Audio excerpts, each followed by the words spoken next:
This is a Sports Catastrophe production. Hey there, ho there, Jeff Cutter, and welcome you to another Sports Catastrophe birthday boy for today, December the 18th. And again, we will have a day that will have no on this day, which is kind of stupid, but whatever happens, happens. But anyway, today is birthday boy, and this man is legendary. Well, it was either do him or do a complete different a day without a traditional sports catastrophe and move on to something else. However, I gotta talk to this guy. He was born December in 1886, December 18th, and died at age 74. But he was controversial to say the least. He was from Georgia. He spent 22 years with the Detroit Tigers and actually played for another team, the Philadelphia Athletics, for 2. Cobb was part of the first class into the Baseball Hall of Fame, getting 222 out of 226 votes. 98%. Nobody beat that mark till Tom Seaver in 1992. That's hard to believe. Ty Cobb was named the 3rd greatest baseball player of the 20th century. Cobb set 90 major league records during his career. His combined total of runs scored and runs batted in, after adjusting for home runs, well, RBIs, for over 4,000, is the highest produced by any major league player. He holds many records. The highest career batting average, 366. People will kill their mothers for a 366 batting average. And career batting titles, which it was 11. He has a lot of records. He had the career hits record till Pete Rose in 1985. He had the most career runs till 2001, when Ricky Henderson broke that. 85 was Pete Rose breaking that. Most career games played and at-bats. That record was broken in 74. I think Kaline broke that mark. And he had the modern record for career stolen bases before Lou Brock took that over. He still holds the record for stealing home 54 times. And the youngest player to get 4,000 hits and 2,000 runs. He committed too many errors. He's the most of any American League outfielder, but he played a lot of the time. Cobb has had a lot of legacy, both good and bad. We'll get to that later. So anyway, Ty Cobb had a problem. His mother actually shot his dad and all that. And Ty's dad thought that his wife had infidelity and all that. Mrs. Cobb was charged with murder, but was acquitted. Ty Cobb said that he attributed his ferocious play to his late father and all that.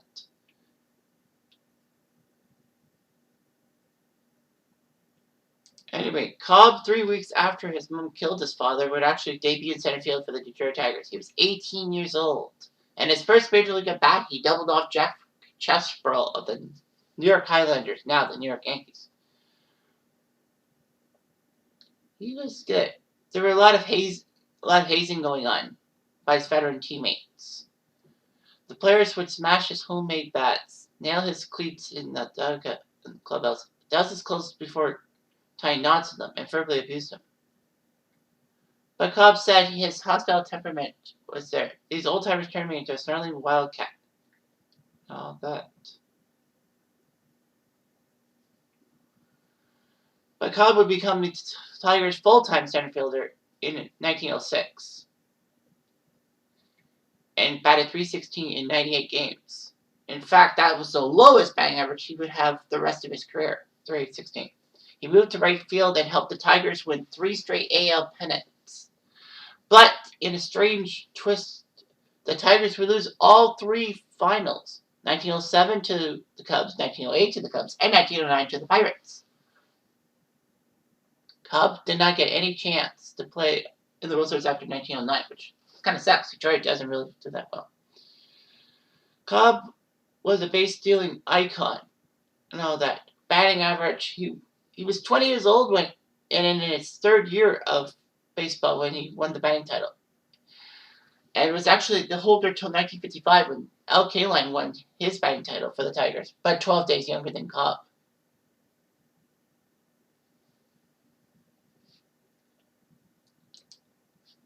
Cobb had a lot of problems off the field, especially in spring training 1907 when he got mad at a black groundskeeper.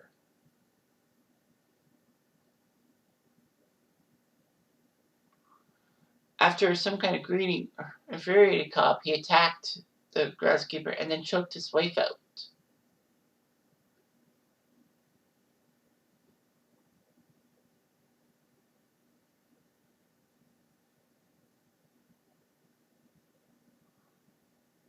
Anyway, there was a lot of problems and all that.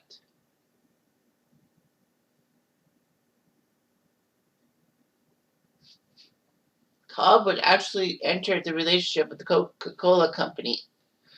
By the time he died, he had 20,000 shares of stock and actually owned bottling plants in Santa Maria, California, Twin Falls, Idaho, and Bend, Oregon. He was a celebrity spokesperson.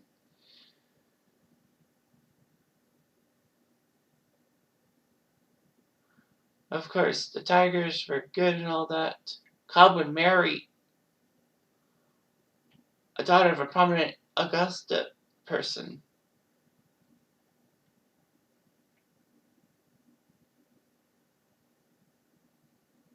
So anyway, Ty Cobb was pretty good and all that, adapting to hitting inside the park home runs.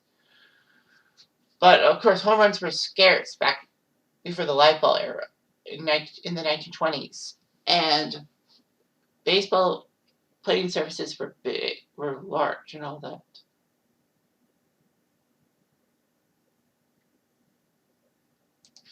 In 1910, Ty Cobb had a chance to beat Nat Lajoie for the batting title. All that. The prize was a Chalmers automobile. Cobb sat out to preserve his average, while Lajoie was 6 out of 8. Well, got 6 big hits, but they were bunt singles. Unfortunately, it was found out that the St. Louis Browns manager told his third baseman that he's going to do bunt singles. Don't throw him out because you want Nat Lajoie to win the batting title, not Ty Cobb. All that.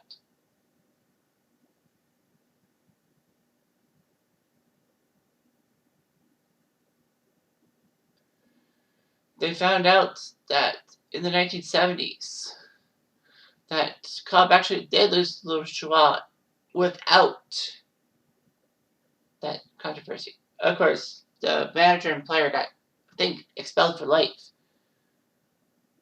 Cobb was given that batting title and all that. Cobb would, in 1911, have a 40-game hitting streak.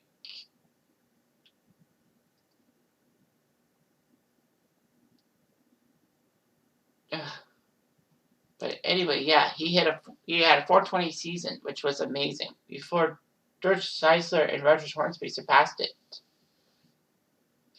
Cobb was an icon. Oh, that.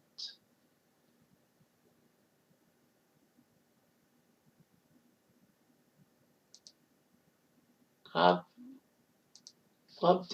Cobb was a good person with the bat and all that. Unfortunately, though, he was a tyrant.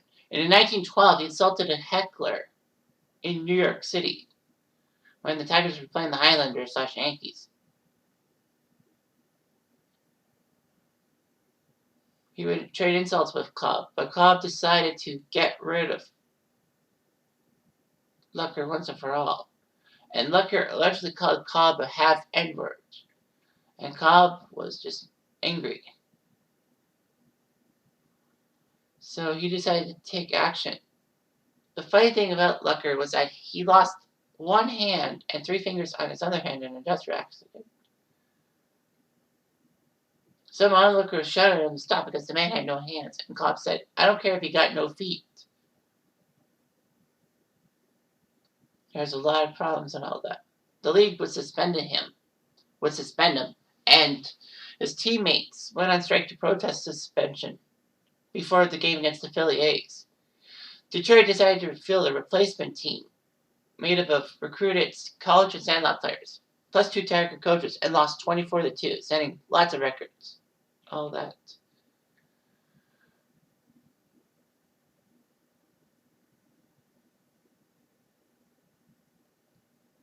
So anyway, the strike actually did end when Cobb urged his teammates to return to the field. So he did. There were a lot of problems with Cobb and all that. Cobb just wanted to hurt people and all that.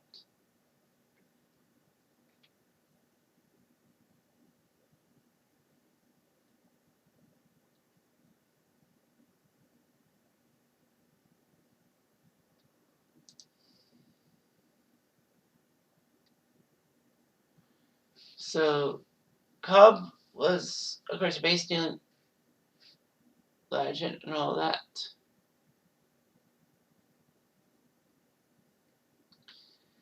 And he was actually in the Chemical Corps of the U.S. Army in 1918 and was sent to France.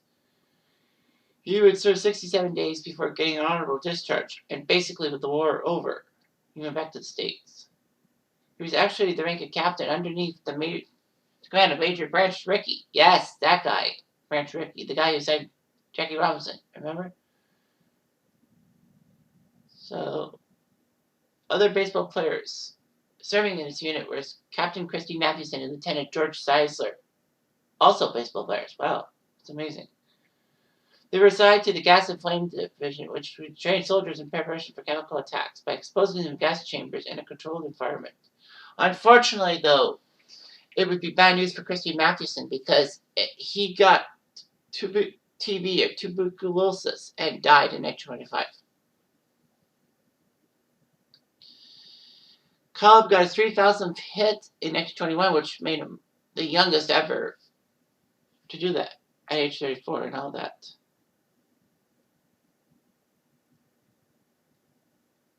Cobb had a lot of issues and all that. Cobb told a reporter that he could hit home runs, but he could hit home runs if he wanted to, but he chose not to. So he went 6 for 6 one day with 2 singles, a double, and 3 home runs. His 16 total bases, home runs 3 times 4 is 12, double 2 bases 14, and 2 singles 16, set a record that was broken by Josh Hamilton of the 2012 Texas Rangers, hitting 4 home runs and a double.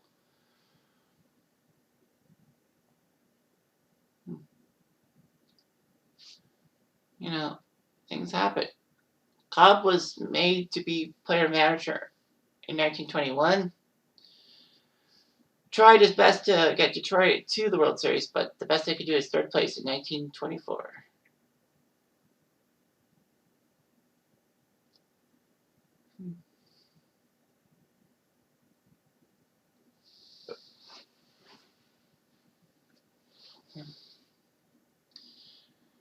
Cobb would retire as a Tiger in November 1926 and left down to Augusta.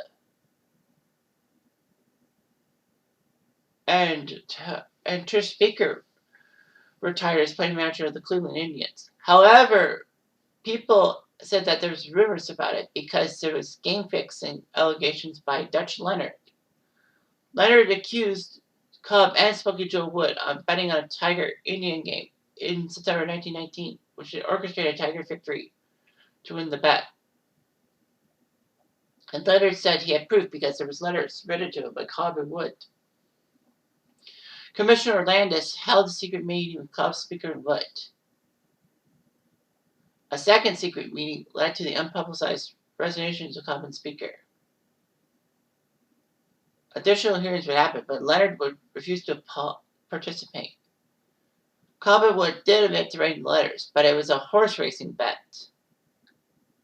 And they said that Dutch Leonard was upset over the fact that he was released from the Tigers, demoting him to the minor leagues. Landis did clear Cobb and Speaker, mostly because of Leonard's refusal to appear at the hearings. Cobb and Speaker were allowed to go to their original teams, but each team let them know they were actually free agents. So Trish Speaker signed for Washington, and Ty Cobb went to Philly. Speaker would head to Philadelphia too. Cobb was amazing. In a Philly A's outfit, he got his 4,000th hit when he doubled off Sam Gibson of the Tigers in Detroit. Cobb returned for 1928, but would play less frequently. He did hit above 300 for the 23rd straight season. Like, that's hard to do. Like, to get 300 in like 15 or 16 years is hard enough. Anyway. After his career, he was huge. He was a wealthy and successful man. He would tour Europe with his family, went to Scotland, and would go to Georgia. Of course, he was a major stockholder in the Coca-Cola Corporation. So that looks good.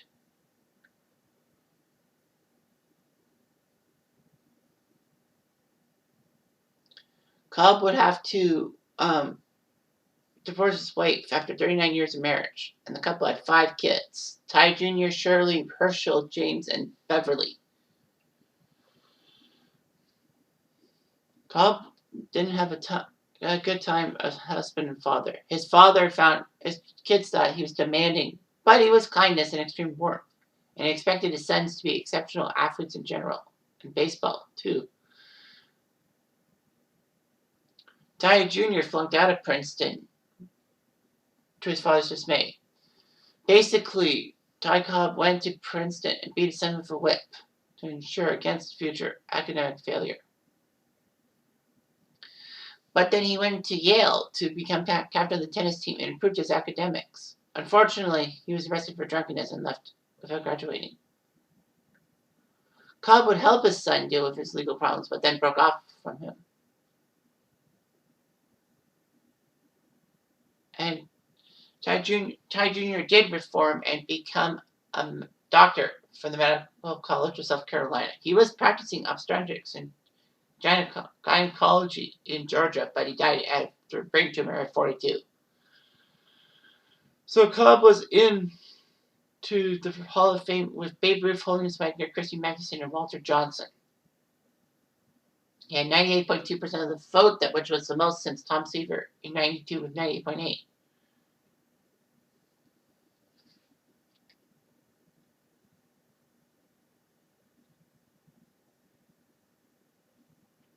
He looked good and all that.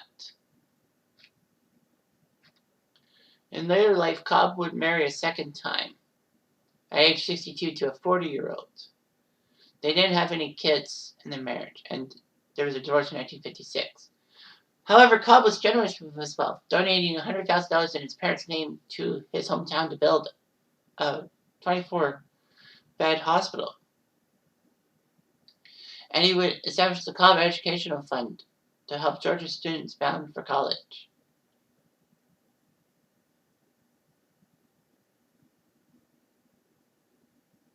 Unfortunately, Cobb was diagnosed with prostate cancer, diabetes, high blood pressure, and Bright's disease. And that's when he had this Cobb's autobiography with Al Stump. Stump said that the collaboration was contentious, and after Cobb's death, Stump published 2 books and a short story, which was the true story. In fact, it was a movie called Cobb, 1994, with Tommy Lee Jones as Ty Cobb. But it flopped and all that.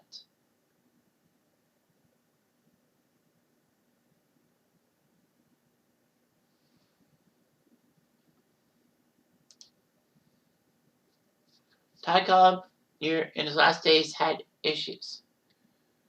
He played hard and lived hard all his life. He had no friends to show up for again and regretted it. He would fall into a diabetic coma in June of 1961 and would die July 17th.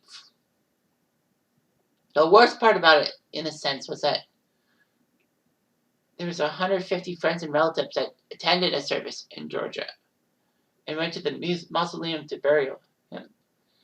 Cobb's family actually kept the event private.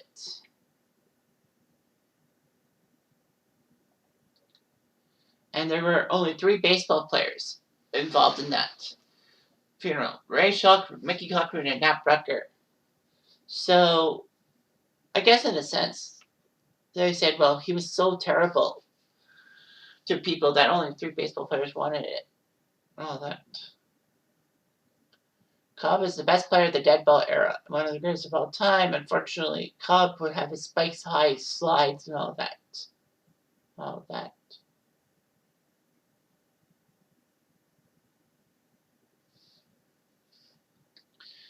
He really had a lot of problems with racial intolerance and all that.